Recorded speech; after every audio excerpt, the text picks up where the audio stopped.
The Drunk Five. Hit it.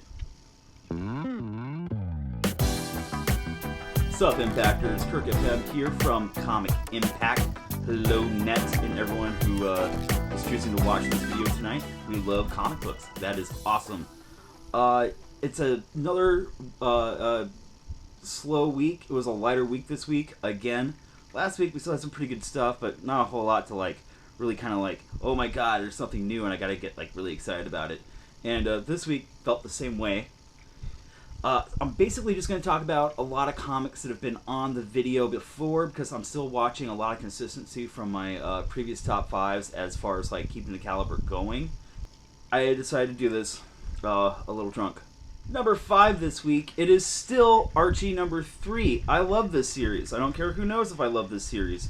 It's still Mark Waid writing it. It's still Fiona Staples doing the art. Truthfully, I wish that Fiona would not leave this series come next month.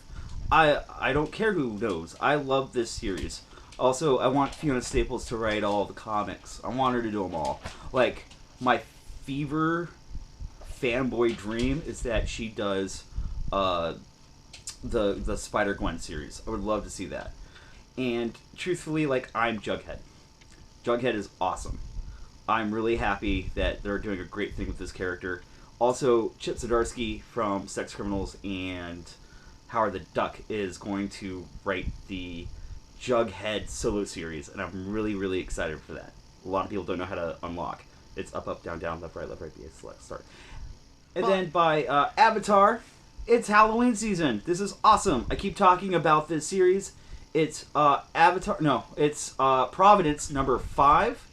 It's exploring H.P. Lovecraft's roots, because it all happens in a town. Rhode Island is the same town that Lovecraft never ever left, and we're now going through this series again where they're talking about this book that people read and then bad things happen to them, but everyone thinks it's also just a PR stunt, and it's just genuinely creepy, and you need to take a shower after reading it. It is the weirdest thing. It's the creepiest series ever. Also, I keep giving it up to the artists, especially working with Alan Moore. The paneling is great. The pacing is awesome. And as always, as I keep talking about this series, the way they set up the views that you are watching the series happen is very, very unsettling, and it only adds to how incredibly creepy the rest of the story is, especially some of the characters that we're encountering. I also like in the map, there's a little map with every issue that Alan Moore is very clear to point out where the cemetery is in relation to all the actions that are happening in the series. Number 3 this week is The Infinite Loop, out by IDW.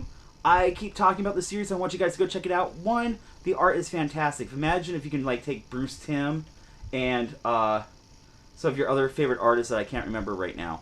It's okay. The art is beautiful. The paneling and the way they lay out the art is amazing. What the story is about is this woman who she's an agent for a time company that she has to travel back through time, and she finds these anomalies throughout time that they're these things that are not supposed to be where they are, and it's her job to find them and eliminate them and get rid of them and go back to her very mundane life of doing that over and over again. Until she comes across this other anomaly, and it's this beautiful female woman, and they instantly fall in love, and she doesn't have the heart to eliminate her because it's not supposed to be, or it's not normal, or all the cool allegory stories that you want to kind of make up from this. Anyways, it's this really loving, special story about a woman falling in love with a woman. Also, there's this really fucking awesome character that we come across in this issue number 5, and it's kind of like a transgender character, and she, because she does switch in the comic, throws down the fucking mic and straight up explains how frustrated she is about how people view her, and suddenly there's this hypocrisy about she can do this but he can't do that, but she also switches back and forth, so she scares other people because she has the freedoms of both genders. It is so fucking cool. Please, please, please, please go check out The Infinite Loop. I love this series. It's not getting nearly enough attention. It's on 5 right now, and I know for a fact that there are a lot of different comic books stores that still have back issues for this thing, and I cannot like show you my love for this thing as much as I can or possible. Please, please, please, Infinite Loop. It is so good. Go get that series.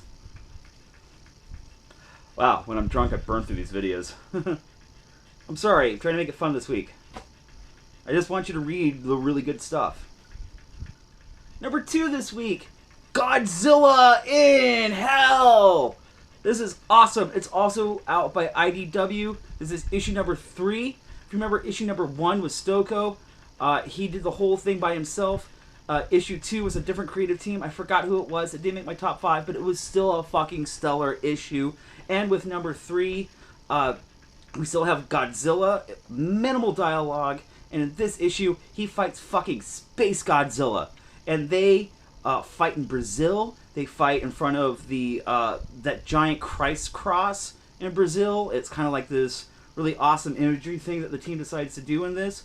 It's definitely asking a lot of questions about whether you're actually evil or good, if you're just trying to survive, and if those motivations actually dictate whether you go to heaven or hell or not. But it doesn't fucking matter, because it's fucking Godzilla versus Space Godzilla, and the battle is so fucking epic that they blow up the fucking Earth, and then they fight in heaven and hell.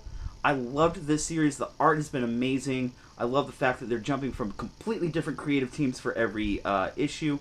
But it's still so goddamn cool, man. They blow up the fucking Earth, and it's 2 giant Godzillas doing their thing. I will never get tired of saying Godzilla in Hell on the internet, ever. Alrighty, guys. Usually I bring you the disappointment of the week, but if you remember last week, there was no disappointment of the week. Because there wasn't like a whole lot of comics to come out, and I was like, oh no, I didn't understand. Kind of a quick disappointment of the week.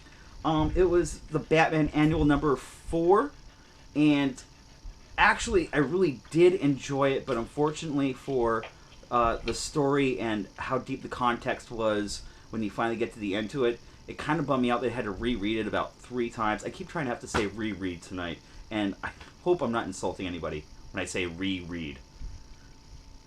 There's Darth Vader ice cubes in my drink. Fucking awesome. Number 1 this week, E is for Extinction, Marvel Comics, Secret Wars tie-in, Chris Burnham. Man, last week or was it 2 weeks ago? I can't remember. Anyways, I was talking about how some of the Secret Wars series have been kind of on the darker side of tone, and you weren't necessarily how some of these things were going to end, and some of them like ended on a super downer note. But my biggest complaint about some of these miniseries that have been ending as we start to go into the new 616 Marvel universe, whenever that's going to happen, in like another year, because Secret Wars will not fucking end. Anyways, I've been really bummed out that some of these miniseries have had endings that were very lukewarm and also like didn't pertain to any future actions or wouldn't change the course of whatever would happen to those characters in that set timeline or alternate timeline or that little space that they occupied and exist in. Like the Spider-Man Renew Your Vows series ended so it doesn't matter, I just keep being Spider-Man and everything sucks. This series breaks that, and there's definitely repercussions. Characters die, certain characters are transformed, themes are revisited from Grant Morrison's new X-Men run, and I was so excited to see this creative team get so fucking brave that they were like, fuck it, we'll never ever revisit these characters ever again, and what actually happens in their continuity and timeline isn't going to ever exist. So we might as well go out with a big fucking bang, and we're going to kill out some of our favorite characters. And it was such a game changer. Like, this is what happens when you make really brave decisions on how you're going to end your series. That now, suddenly, I want this series to keep continuing, even though I know it's not, because it's Secret Wars. Alrighty guys, there you have it. A quick recap of other comic book series that I've been talking about for the last few months that have been definitely maintaining a certain caliber of excellence and just producing something consistently that are really good and exciting, especially for me. Really happy to see IDW take some chances. It's a really good indie, doing some awesome things with those stories, especially when you have, like, I don't know, an actual major, what is it? It's like, not a franchise. Would you call Godzilla a franchise? We'll call it a franchise. It's an IP of some sort. I can't keep talking anymore. I need some water and to pet the dog and to go to bed. Guys, thank you for making it this far in the video, especially this video. See you next time. Bye.